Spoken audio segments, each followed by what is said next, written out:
everyone, and welcome back to the She Shoots podcast, Women Empowering Women in the Shooting Community, Season 3, Episode 29, National Champions and Pew Partners, covering the theme of sport shooting. My name is Regina Ruiz-Ordóñez, and I'm from the Canadian University Shooting Federation. Joining me today, as always, are Deneen Tamlik from Lady Guns and Kelly Melanson from Maple Seed Project, Sunfire Radio, and CCFR Women's Program. I would like to start by thanking our sponsors, Cabela's Canada Outdoor Fund, positively shaping the future of the outdoors. Every cent donated by rounding up at checkout goes towards helping Canadian organizations just like ours. Savage Arms, home to the Stevens single-shot rifles and shotguns. Beretta, family-owned and operated since 1526. Vortex, the best in optics, and Canada First Ammo. That's it for me. Kelly and Deneen, please introduce our guests today. Thank you very much, Regina. We're very excited to have a couple of amazing shooters on tonight, and we're going to hear all about how they got into it and how they shoot as partners. So I have the pleasure of introducing you guys, Melody and Taylor. So you give me a moment, I'll read your bios, and then we'll get into the questions. So Melody Philistin is a competitive shooter for Team FH Munitions and Team Apex. She is the current handgun and PCC National Lady Champion, multi-time Provincial Lady Champion in Alberta and Saskatchewan, as well as the first IPSC Multidiscipline National Ladies Champion. Melody started shooting IPSC Handgun in 2022 and started shooting PCC in April of this year. Over to Taylor. Taylor Reich is also a competitive shooter for Team FH Munition and Team Apex. He is a 3 times Canadian IPSC National Champion in handgun and PCC, along with multiple Alberta and Saskatchewan provincial titles. Taylor began shooting 3-gun in 2016, IPSC in 2019, and is the first Canadian IPSC shooter to have won nationals in multiple disciplines overall. Welcome to She Shoots, Melody and Taylor. We're so happy to have you. Thanks for having us. Thank you. Woohoo! You guys are like rock stars here in Canada. I know. Nice. I was getting all the feels reading that. Yeah. I'm like, I'm sitting with Andy. This is awesome. It was great. Yeah. So welcome to the welcome to the podcast, Taylor and Melody. We're super excited to have you on tonight and have people come and hear all about your successes, your recent successes, but also not only that, about how you as partners shoot together and how you support each other as well. I think it's going to be a great episode tonight. For those of you who have not heard about Melody or Taylor, we're going to get into a little bit about you. Tell us a little bit about yourselves. I know that we just heard about some of your accomplishments, but tell us a little bit about yourselves, and then we'll get into your most recent PCC competition that you attended. So where are you from? What types of things do you like to do in your daytime? And why don't we start with you, Taylor? Well, so I'm from Calgary, born and raised. I've been here my whole life. Okay. I'm a machinist that's my alter ego when I'm not shooting. So I kind of got into that because of guns, and it works out really well. It complements it really well. I get to kind of imagine what I want to do for the stuff that I do, and I actually have the opportunity to kind of make that happen in the future.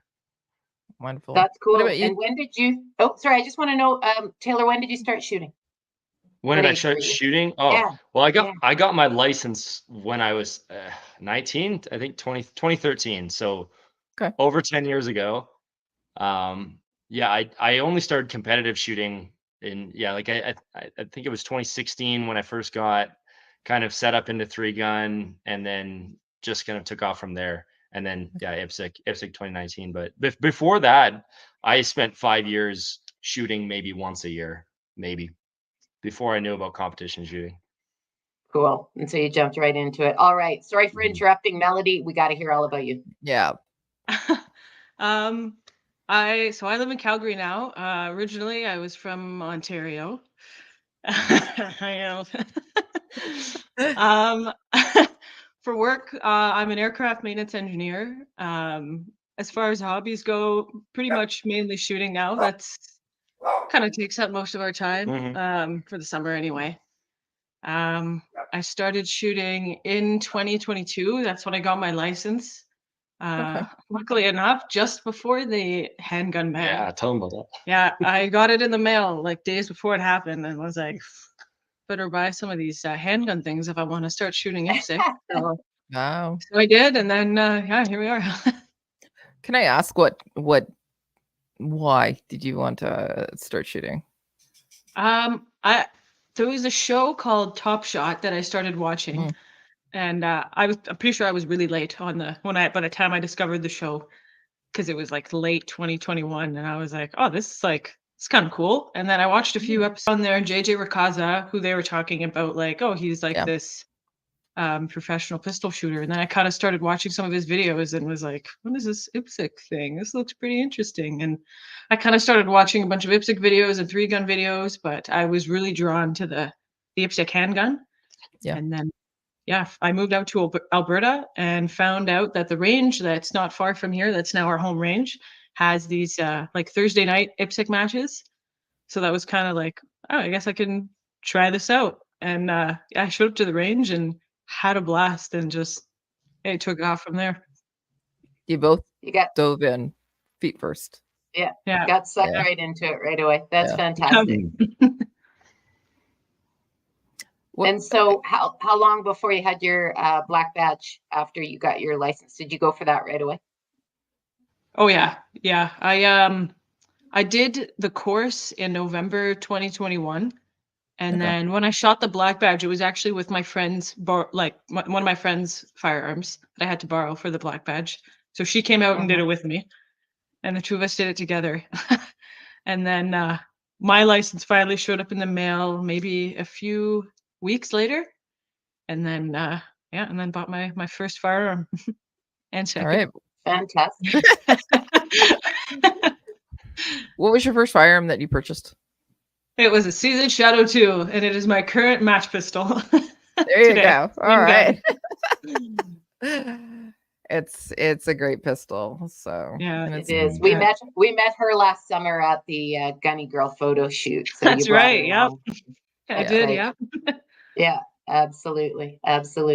So we've talked about IPSC, and we've had IPSC guests on before. I think everybody knows that style of shooting. But what people may not know is what a PCC is. I would hope they would. But in case they don't know what it is or what the competition is, would one of you like to share what PCC is and how it works into competition?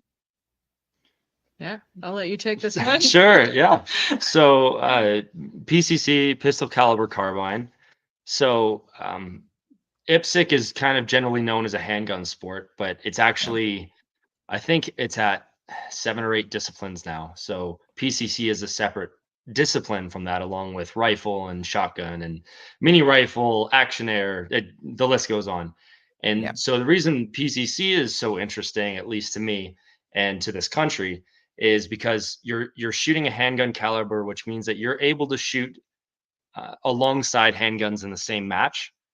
And you can also have dedicated matches specifically for PCC. So it's affordable compared to rifle and shotgun, and you don't have to worry about kind of the safety aspect of shooting steel really close with a rifle.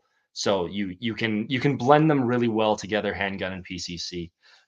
Generally, at this point, we'll shoot like PCC and handgun both on different days in a weekend match because they're 2 separate matches. So it's just another aspect of IPSC that is starting to take off in Canada, and it's interesting because it's really all you can actually acquire right now if you want to shoot IPSC. Yeah, that's absolutely correct. What was the impetus in Alberta? PCC is fairly new out here as far as the IPSC discipline, is it not? It is. They offered a few matches. I want to say 2020, but it wasn't. It was like a one and done, and it didn't really take off. But then especially after the handgun freeze, IPSC realized we need to have a dedicated black badge. We need to, keep this sport alive, even though who we have right now is going to carry us forward for a while. But If anyone new wants to come in, they really push through this black badge for PCC, and now it's offered. I believe in every province. I know BC has run a few, Nova Scotia, Ontario. I think we have some on the books, but I don't know if we've actually run one yet. Excellent. So what I'm picking up from what you're saying, Taylor, is that this is IPSC Canada's response to ensuring that IPSC has a future as long as the handgun ban is in place. Is that kind of why they're pushing? Yeah. It's kind of a blend between that and just the fact that it's getting really popular. A lot of people like being able to shoot a carbine that's really fun, low recoil, and cheap to shoot. I totally agree. Love them, love shooting them, and they're lots of fun. So I think it was a great move. But I just wanted to stress the reason that it seemed to get popular, because obviously you being a 3-gun shooter, also you probably weren't using your PCC as your rifle previously. No, previously no, I wasn't. That thing is still collecting dust in the safe. Aren't they all? Safely in the safe. Yes. Tell us a little bit about Melody. You just started PCC in April. Now, why did you decide to move from the pistol aspect of IPSC over to PCC?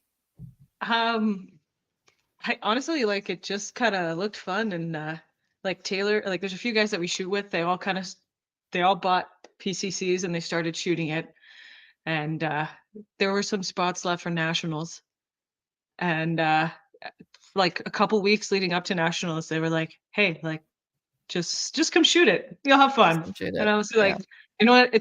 My biggest thing was I didn't want to take away from handgun, because that is my biggest focus. I didn't want to lose time practicing and matches and stuff. But nationals happened to fall early beginning of the season, first week in May. Yeah. So it was just before the IPSC season really started. So I was like, I guess I can take these 2 weeks and try my hand in PCC shooting. And I'm really glad I did, because the first time I tried shooting rifle was a rifle match we had last year, and I did not do well. It was pretty brutal. So I was kind of I don't really know if I want to do this. And then I tried PCC, and it was fun. It was really a lot easier to shoot. So what are some of the similarities between PCC and pistol? You seem to transition really well with that. I guess just the fundamentals of positioning, the way you're going to attack a stage is going to be very similar. The way you're going to think of your stage plan, trigger press, you still got to be pretty gentle in the trigger. Yeah. It's really, I guess the hardest things are reloading, because reloading a rifle is not as easy as reloading a pistol. It's quite awkward. So it's a lot easier to shoot a handgun on the move as well over a rifle, because when you've got it mounted on your shoulder, you got a lot more bounce. But there was just a few things I needed to figure out shooting the PCC over the handgun, and it didn't really take long, because a lot of the skills are very transferable. Okay. So what PCC did you shoot in the match? What are you shooting today? What optics are on it? Tell us a little bit about that. We have a Raven 9mm. We've got Apex optics. We've got a Fusion red dot on top, and we've got an offset Atom. Apex Optics is based right here in Calgary. They're one of our sponsors, and we're very grateful for them. I'll let you talk more about the gun, because it is actually his gun that I have permanently kidnapped. But it's been my baby for the past year and a half. I'm very proud that it's fully Canadian. It's Lockhart's in BC, so it's a Lockhart Raven, heavily modified. And then Apex Canadian optics, and then we shoot FH ammo. So pretty much everything that we run on that is Canadian, and that's really interesting to me, because that's a gun that I'm going to take to Worlds. We're both going to take to Worlds, and it's not often that you have such a small market like Canada that can crank out, the whole package. So it looks a lot like a kind of a 9mm AR. it's a 9mm, takes Glock mags. It's a very conventional PCC when you look at kind of the rest of the world, because generally what you see in this country are a lot of the less conventional guns, like the Rugers and the like the folding carbines, like the Smith & Wesson and whatnot. But this one was, when they announced it, whatever it was 5 years ago, I said, okay, I'm left-handed and this is fully ambidextrous. So that caught my attention, especially having to reload so often in this country. Right. That's true. That is true. That's great news. And I love the shout out to Canadian industry for putting a great platform together that you're going to take to the world stage. But before you go to the world stage, you guys went to nationals. So what was the progression to get to nationals? And tell us a little bit about the event. Yours was pretty dive right in, kind of like handgun.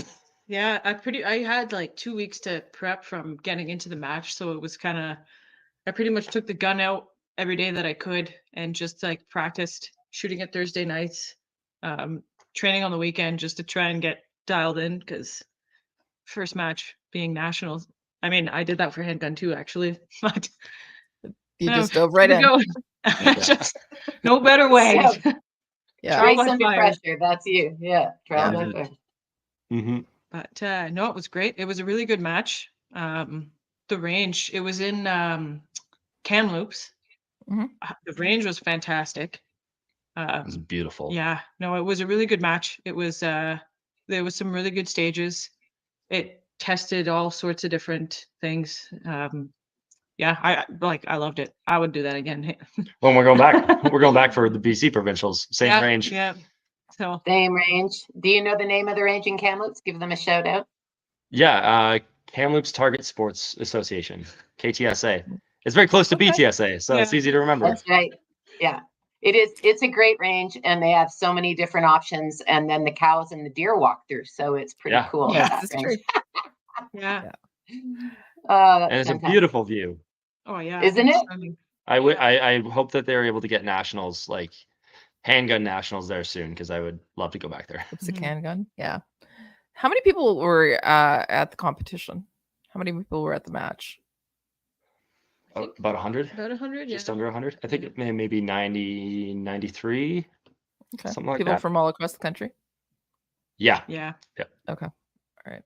And with that, how many women?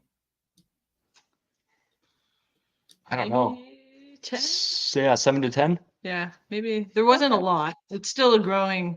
I think PCC is still slowly growing.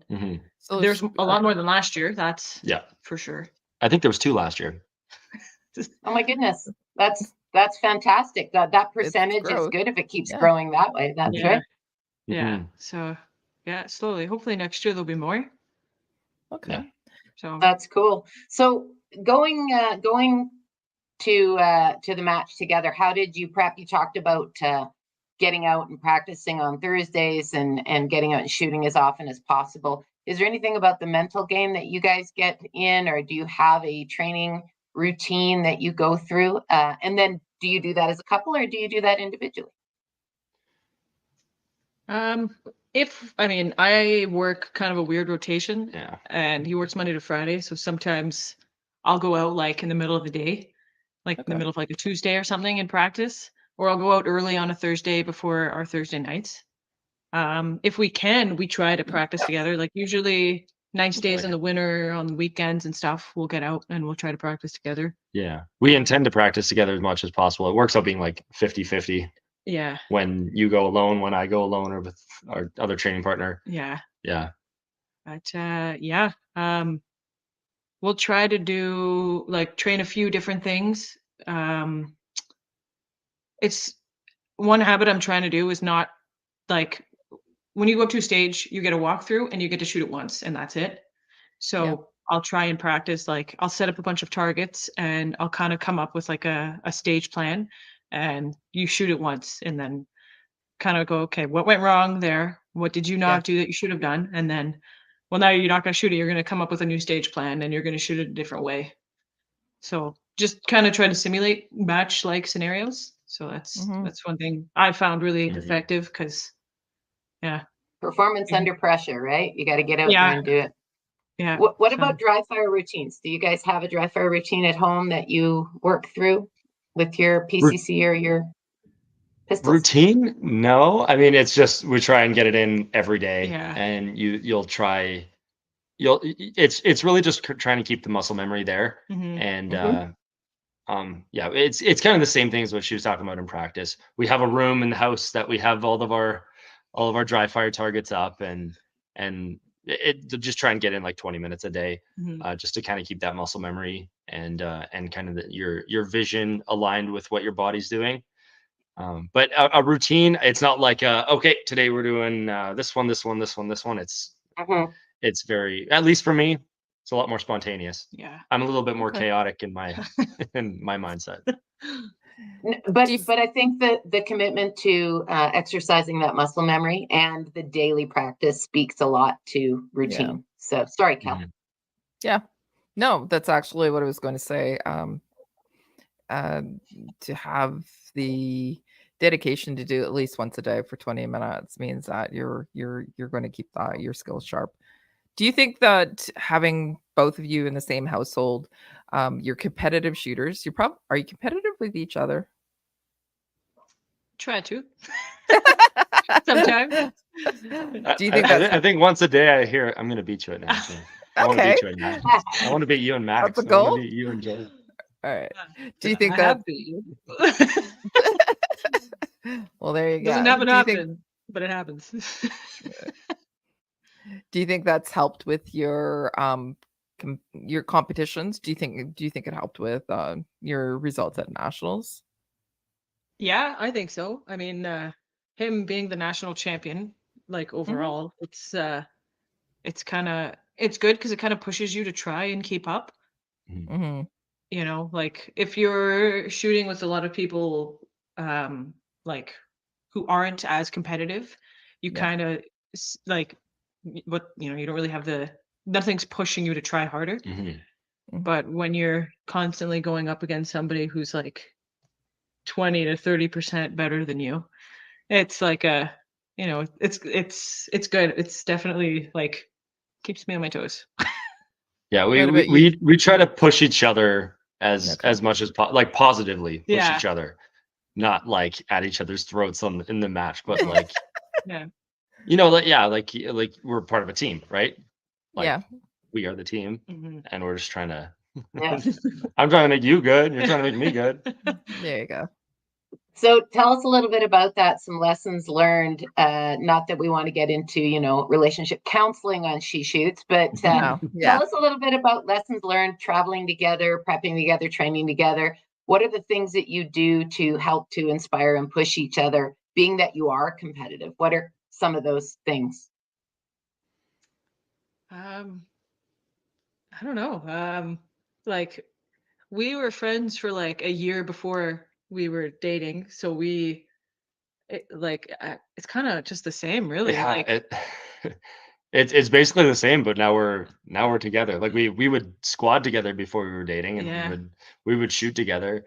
I mean, it's a little coming from my perspective. I'm left-handed, so when we're trying to plan stages, everything that she does is completely different than me. Yeah. So it's hard for us. So it's kind of like when we get our walkthrough, I'm doing my thing.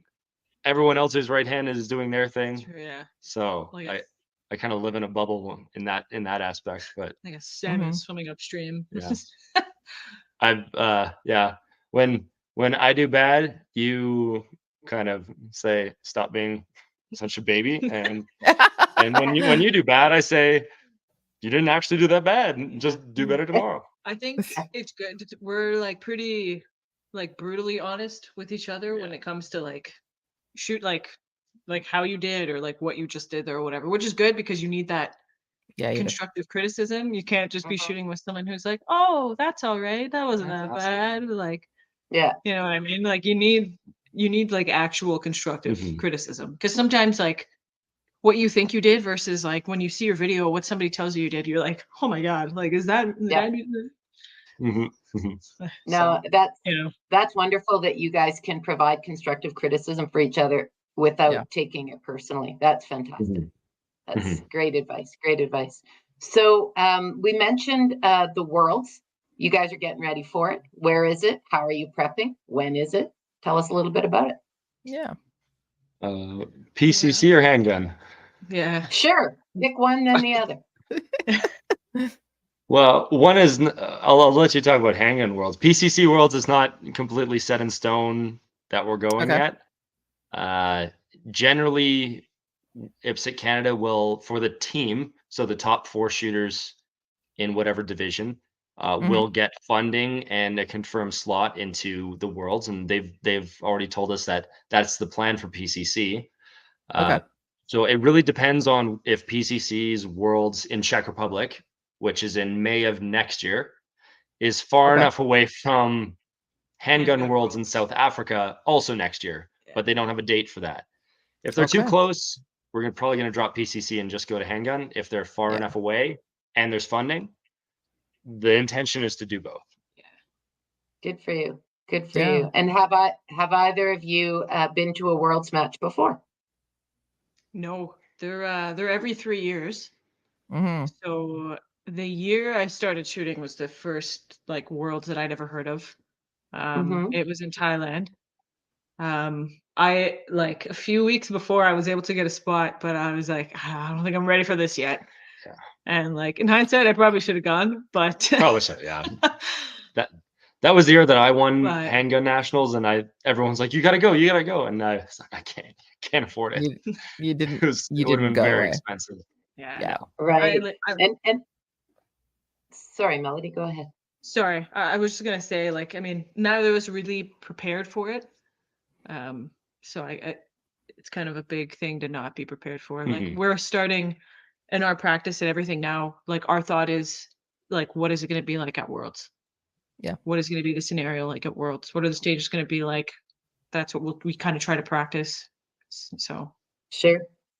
We were fortunate to have a sports psychologist on one of our previous episodes, and she talked about traveling with the Olympic team and how the mental piece and the jet lag and traveling in staying in places that aren't your own home, your own bed, those kind of things play onto your game plan, and so I find that really interesting. So maybe you'll come back and share with us after you're back what it was like and what the hardest part was. Maybe it wasn't the shooting, maybe it was the jet lag, right? Who knows? Well, so I'm excited. You might be going to Czech because that's where your favorite guns are from, Melody. That is right. Right. Czech would be fun. Yeah. PCC is just a ton of fun, so that's kind of like I don't want to say back burner, but it's secondary to the handgun. But it's just so much fun that when I came back from PCC Nationals and I put it down, I picked up the handgun. Like I got to train for Nationals. All I wanted to do was put it away and pick up the PCC, and that kind of scared me a little bit. Yeah. Oh my goodness. Well, it's good to be driven, and both of you clearly are. So it's nice to add another platform and be able to represent the province and us Canadian shooters nationally in 2 disciplines. So that's super cool. That's really cool. Yeah.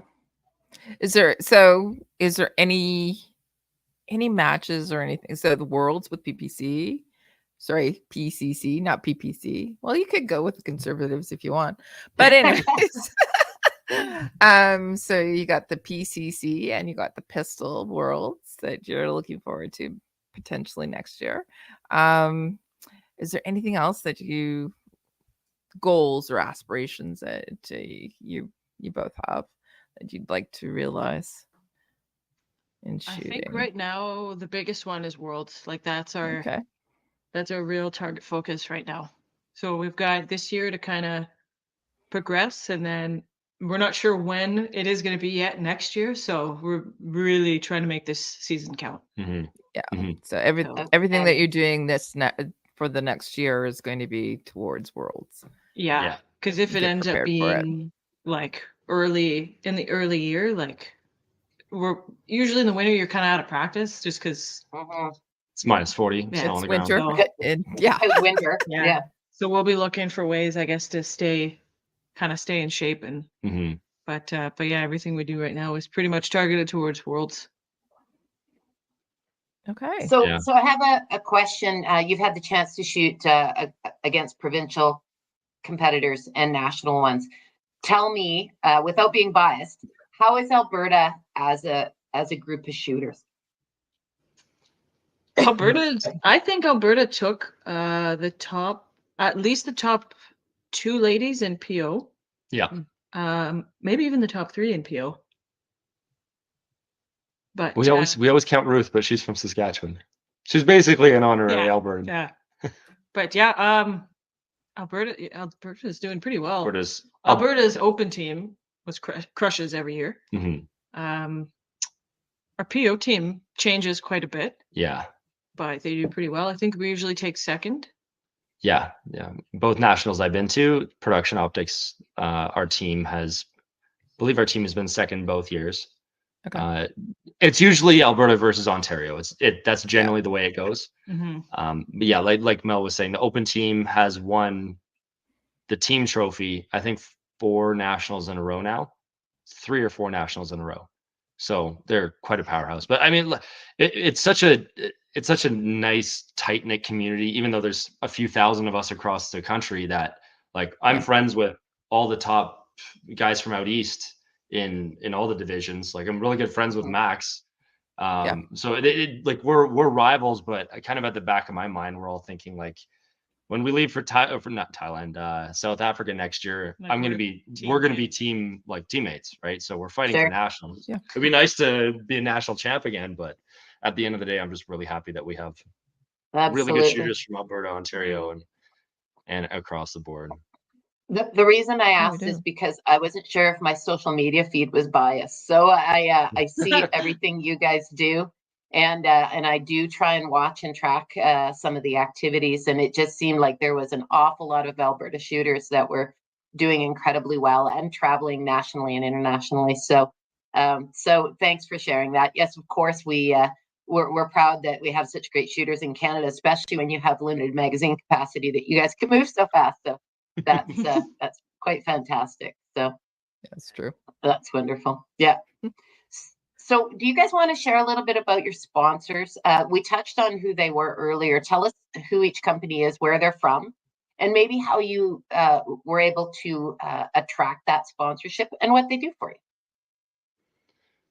Well, I have personal relationships with FH and Apex going back a few years, actually. I shot 3-gun with the general manager for FH Munitions, and they're 20 minutes down the road from us. Yeah. So, and they're 10 minutes away from my work. So I drop by there once every couple of weeks just to talk with the guys, pick up some ammo.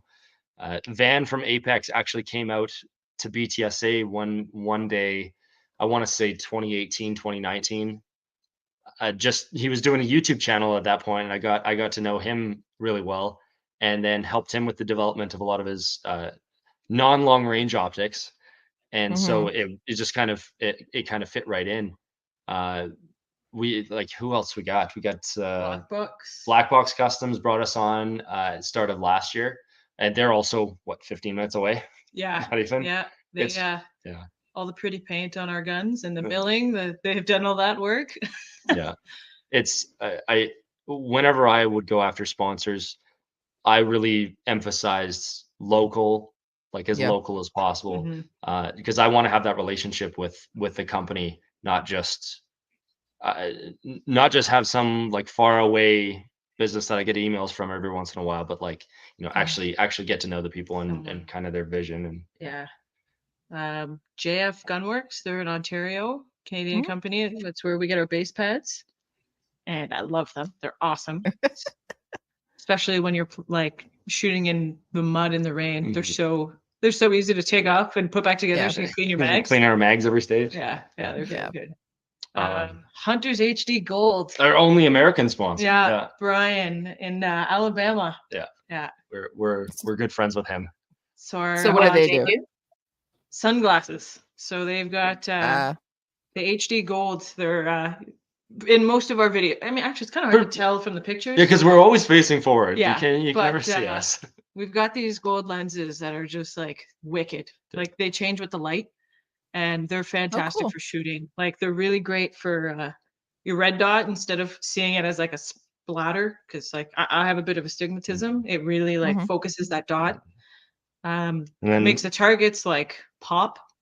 So they're the official eyewear for USPSA and Steel Challenge. Yeah. And they're very well supported up here as well, and they support a lot of matches up here in Canada. Tons of matches, yeah. He's very proud of how much sponsorship he pushes out the door every year. Yeah. So yeah, Brian's a really great dude. And then our buddy Ken at P3 Shooting Specialties, he was at my black badge 5 years ago. I met him at my black badge, and so he handles a lot of primers, powder, projectiles, all reloading needs. So he's been with me from the very beginning, and he's been like, I think you met him the first match that you ever shot, because he would have been at nationals. Yeah. And then boreal defense and critical applications. Also 20 minutes down the road. Yeah, another Calgary. Well, they're in Canada and the States, boreal defense. Yeah. But yeah, they work a lot actually with they do more tactical gear. They work with like Calgary Police and SWAT, and make a lot of their equipment, like their tactical nylon and stuff. They've made us a couple belts that we use for our rifle matches. They're great, and they've got a lot of really good like warm gear stuff, because it's Alberta, and sometimes we're shooting in the snow. Yeah. So, but so we get to try out the cool stuff they make, and we help them with their product development, kind of from a competition perspective. Yeah, that's awesome. That sounds like you have a great long list. Yeah, it sounds like you have some really great local sponsors, people that are close to you, Calgary centric. Do you want to talk about BTSA as well? That's the club that you train mostly and shoot, correct? That's been my second home for 8 years now. Yeah. And it's now your second home. My second home for 2 years now. Yeah. And that's where we met. Yeah. Yeah. The day I moved to Calgary, I looked up gun ranges, and I found this range like on Google, and like not even I wasn't even unpacked, and it was like 5 days later I went out to this range, and because it was a Thursday night, and that's where we met, and like we were like friends right away. And Scott, who was one of the board members, he was the one. Actually, I emailed the range first and was like, hey, how does this whole IPSC thing Thursday night league work? And he's like, just come on out and shoot, and like we'll show you the ropes. So Scott ended up becoming like, he's like family. He's like range dad. Yeah, he's our range dad. Yeah. So yeah, showed me the ropes, but yeah, it was like not even 5 days here, and now I spend all my time at that range.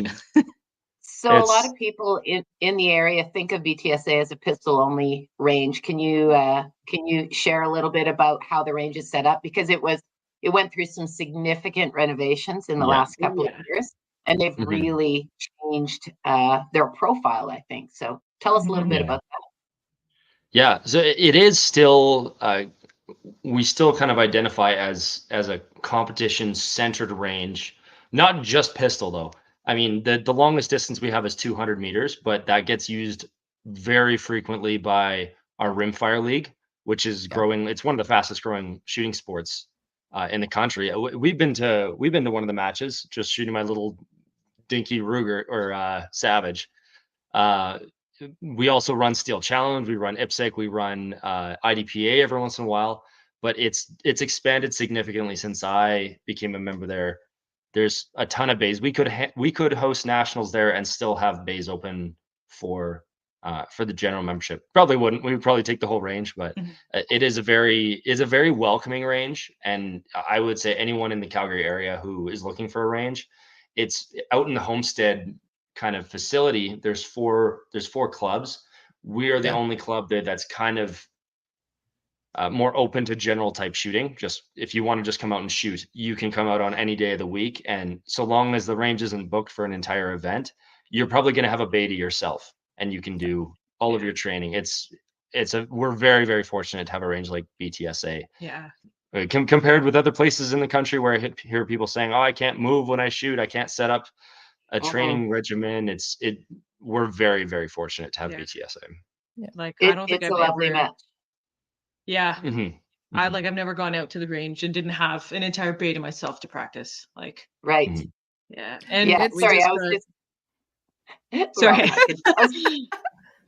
was going to say, it's a lovely place to have a match. And Project Maple Seed, I took a couple of maple seeds there, and so it really is versatile, and I certainly love it. I think the fact that they're flexible, they allow people to get passes and bring guests and encourage that as well. And I think you just got to get a referral if you want to get on that membership list. So, I think I've referred 15 people this year.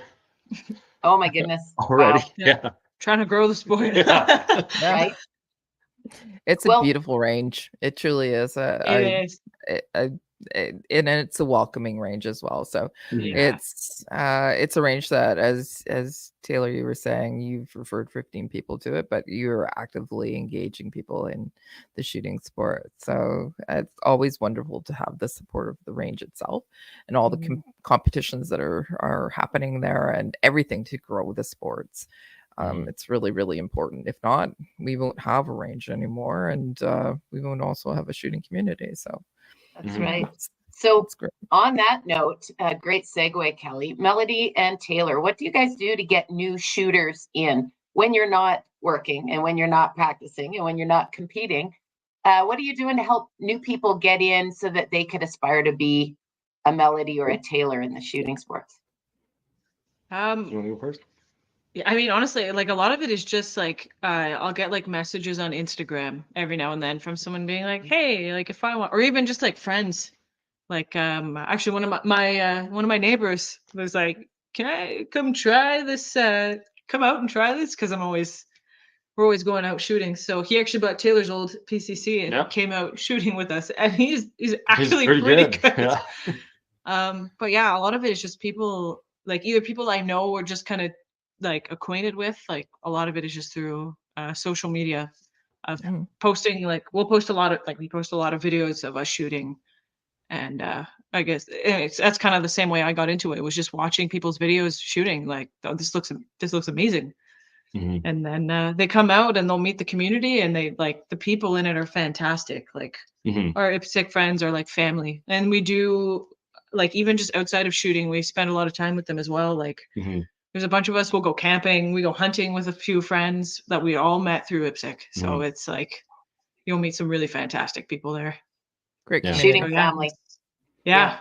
I was gonna say the same thing. At this point, even though on Instagram we kind of get suppressed because it's gun content. Yeah. At this point, I get messages at least 3 or 4 times a month of people saying like, "How do I get into this? What do I do?" And just trying to guide them into the resources of like ranges or IPSC or even just getting their PAL. It's very. I don't have to go looking for it anymore. People are messaging me to try and get involved. They just need to see it. They just need to be kind of like exposed to it. My boss is now a BTSA member. That's amazing. So where can people find you then? If they want to go check out your videos and your content, where can they find you on social media? Instagram is really the platform I use the most. My page is 9Melly, and it's just like at the number 9 MMMELLY, and that'll be the easiest way to find me. Like 9mm Melly. Yeah, exactly. Yeah. 9mm Melly. One of my coworkers came up with that. I love it. And Taylor, what about you, Taylor? Yeah, also Instagram is my primary social media. I'm trying out the whole what is it now? It's not Twitter, X. I am on X. I think I'm just at IPSC Taylor. On Instagram, I'm at the.albertan. And then I also put up full match videos on YouTube at least a few times a year whenever I have time. And that's just Taylor Reich. I believe that's all my YouTube is called. Taylor Reich. Awesome. All right. We usually end the show with the same question for everybody. What recommendations do you have for other women or men to get them more involved in the supporting Canadian gun owners, or even just get them into PCC? I I mean, PCC is really is the best way to get into like IPSC right now. If you don't have a handgun, if you do, like, you know, take the handgun. Yeah, take the handgun black badge and find a ranger near you. But yeah, for new shooters, PCC, like, it's fun. It's pretty easy to get into, and now they're offering PCC black badges, so you can do your black badge with a PCC. So yeah, I would say that's the best way to start getting people into the sport. My recommendation, first and foremost, would be to don't feel intimidated by the shooting sports.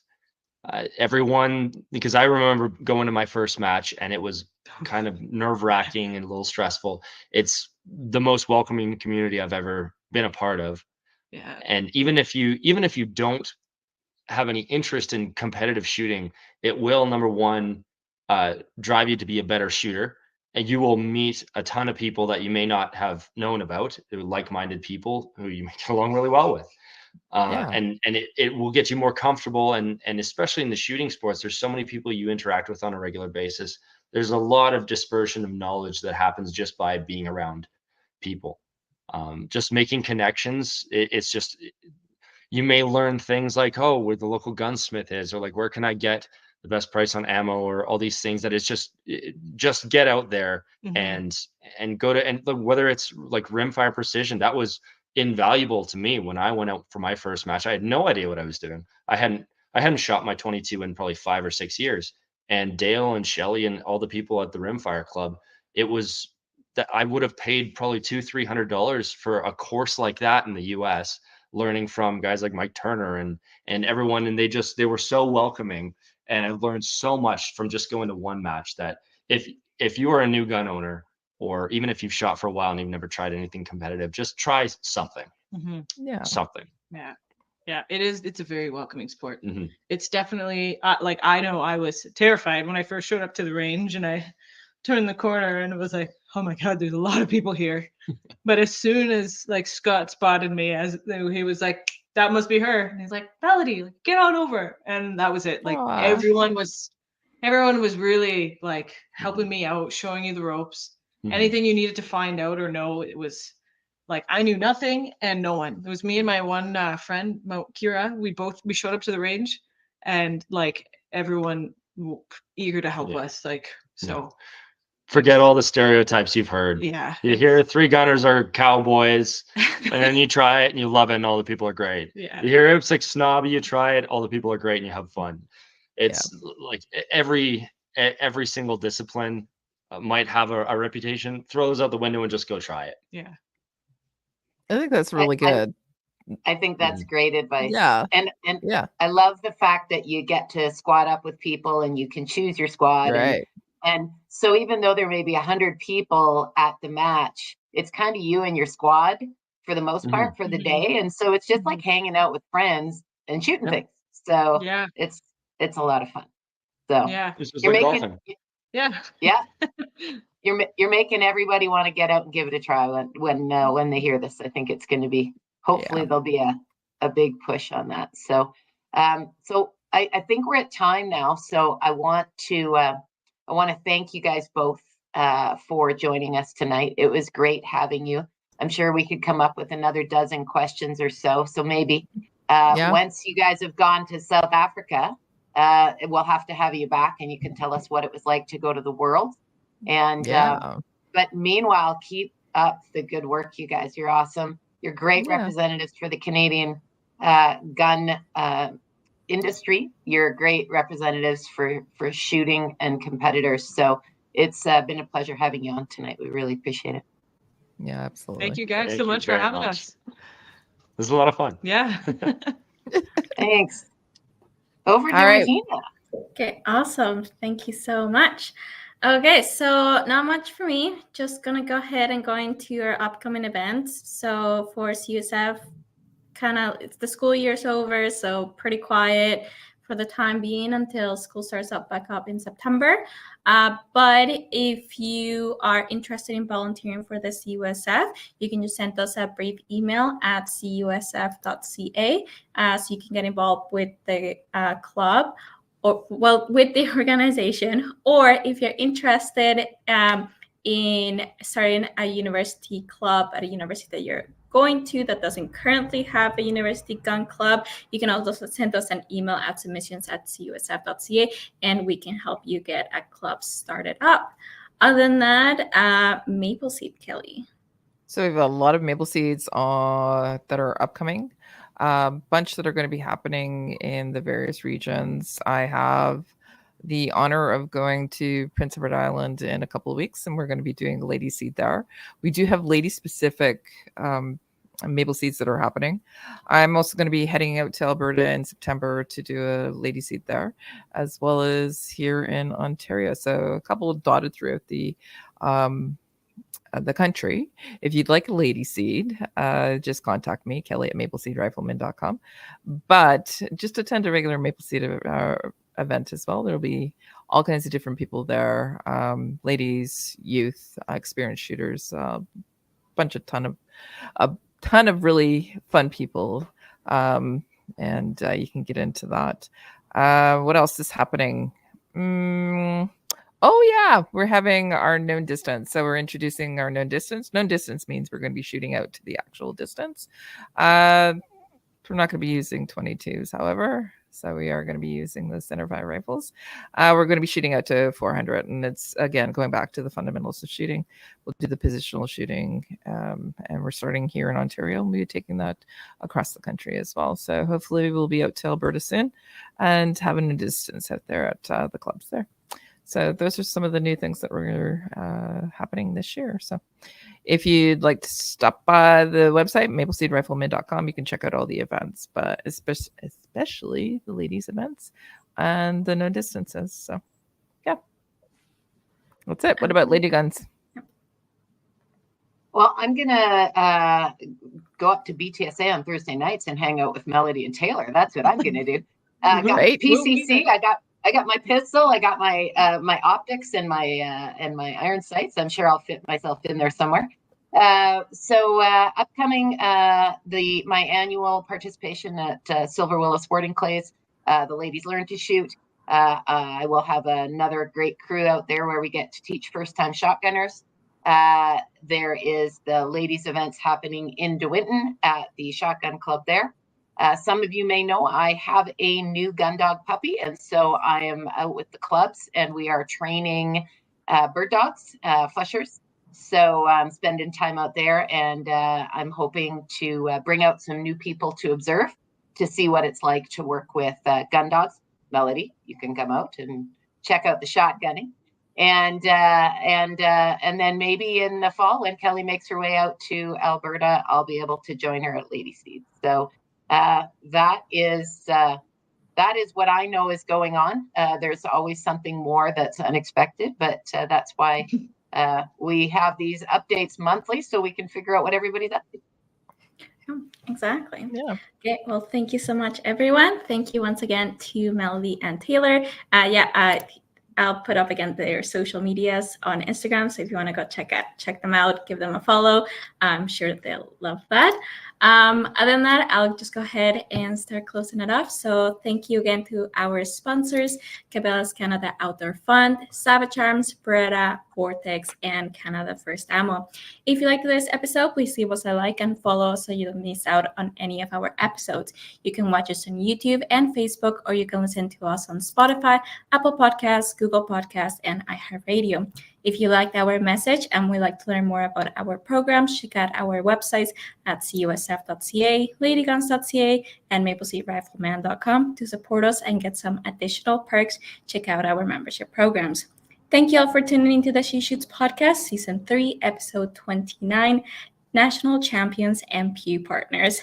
Make sure to join us on July 9th for the next episode of the She Shoots podcast at our regular time, 5 p.m. PST, 6 p.m. MST, 8 p.m. EST, and you know the drill. And keep your eyes on our social medias for the next episode announcement. Thank you, everyone, and have a good night. Yeah.